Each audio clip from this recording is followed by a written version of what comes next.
তুই একজন মা হয়ে তোরা যে বিনা কারণে ওদের অত্যাচার করছো, ওই যে ভয়াবহ অবস্থা তোদের হোক। এই যে আমি একজন মা হয়ে, যেহেতু আমি একজন নারী, আমাদের গর্ভে তোরা জন্মাইছো, আমাদের পালন, আমরা তোদের মানুষ করতে থেকে তোরা বড় হয়েছে, সেই মাইটাকে তোরা যারা হাত দিছো, আমি একজন মা হয়ে তোদের অভিশাপ দিচ্ছি। তোরা সমস্ত নারী জাতি আর হুঁশ থাকবে না, তোরা কোথায় যাবি? মায়েরা কি করে তোরা এখন হিসাব করিস নাই।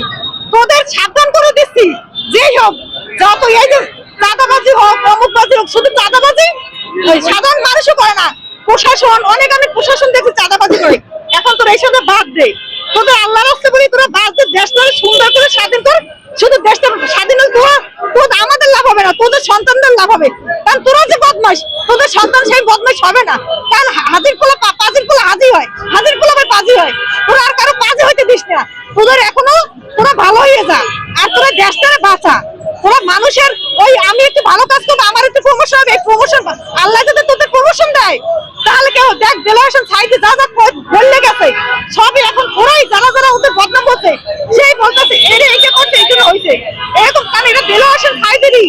আর দেখ হাদি যা যা বলছে সেটা বাংলাদেশের জন্য হইতেছে। মানুষ ইনসাফ চায়, কারণ বাংলাদেশের মানুষ এখন বুঝে গেছে সত্যভাবে কিভাবে চলতে হয়। এ দেশের মানুষকে দাবাই রাখতে পারবে না। এই জন্য আমি সমস্ত রাজনীতিবিদ, প্রশাসন সবাইকে বলতেছে, আমাদের বাংলাদেশটা আপনি সবাই মিলে বাঁচান। বাংলাদেশটা এই যে শিশু বাচ্চাদের রক্ত নিয়ে আপনারা ফেললেন না। আমি তোদের আবারও অভিশাপ দিচ্ছি, তোরা এর মজা তোরা বুঝবি। আমার আর কোনো কিছু বলার নেই।